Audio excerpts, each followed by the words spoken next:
কত টাকা মূলধন দিয়ে এই ব্যবসা শুরু করছেন? মানে এই ব্যবসা যদি কেউ করতে চায় তাহলে মানে বেশি টাকা লাগে না, 1000 টাকা হলে ব্যবসা শুরু করা যায়। 1000 টাকা হলে ব্যবসা শুরু করা যায়? হ্যাঁ।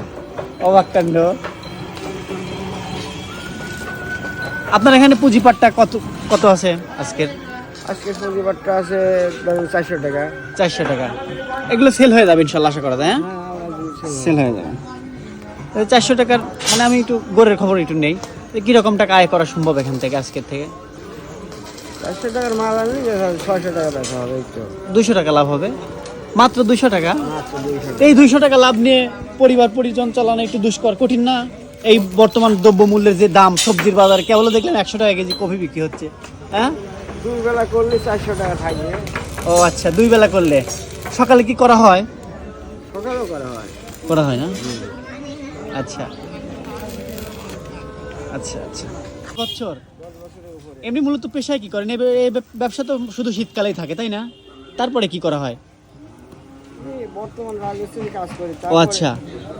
আমি শীতকালে এই ব্যবসা করি। তা সাধারণত এগুলো তো বাজার কেন্দ্রিক হয়, আপনি আবার একদম গ্রামের ভিতরে বসে পড়ছেন, এই দিক তো কমই লোকালয় দেখতেছি। বাজারে বেচা বিক্রি হয় ভালো কি সেরকম? বাজারের মধ্যে জায়গা পাওয়া যায় না কাকা। ও, জায়গা সমস্যা হয় না? জায়গার সমস্যা। প্রতিদিন কয় পিস বিক্রি করার টার্গেট থাকে বা হয় বিক্রি? 60-70 পিস, 80 পিস। 60-70 পিস। শীত পড়লে 100 পিস হবে। 100 পিস হয় মানে নির্ধারিত স্থান, এটা এই জায়গায়, এটা চেঞ্জ হয় না? চেঞ্জ করা যায়। এই বছর এইখানেই হয়েছে। এবছর এখানেই রয়েছেন। আচ্ছা, এই শীতের আমেজে এটা ব্যাপক চলাচলে না? হ্যাঁ, শীতের সময় দেওয়া হচ্ছে না। আচ্ছা, আপনার পরিবারে কে কে আছে? এক ছেলে এক মেয়ে। আর বড় 2 ছেলে, তারা নারায়ণগঞ্জে থাকে। আচ্ছা আচ্ছা।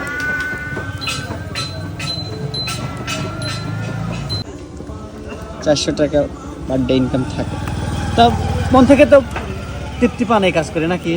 এটা আমার একটা ব্যবসা হয়ে গেছে। হয়ে গেছে না?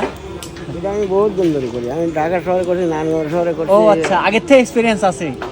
আচ্ছা আচ্ছা। আমরা শীত পড়বি যে আমরা বাড়বি, সে সময় তো আর ওই 200 হবে না, সব বেশি হবে। হ্যাঁ হ্যাঁ, এখন তো শীতের নতুন আভাস আসতেছে, হ্যাঁ। আস্তে আস্তে বাড়বে। আস্তে আস্তে বাড়বে।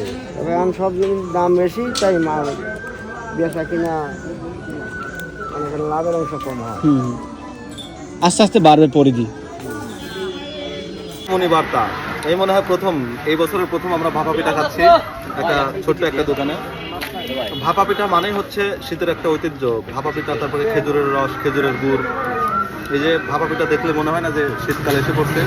তো আমরা উত্তরাঞ্চলের মানুষ, তো উত্তরাঞ্চলে একটু শীতের বার্তা, আগমনী বার্তা একটু আগেই হয় অন্য অন্য অঞ্চলের চেয়ে। তো রাস্তা দিয়ে যাচ্ছিলাম, দেখলাম যে কাকা ভাপা পিঠা বানাচ্ছে, খাওয়ার জন্য এখানে নেমে পড়ছি। মাশাআল্লাহ, মাশাআল্লাহ, অনেক সুন্দর।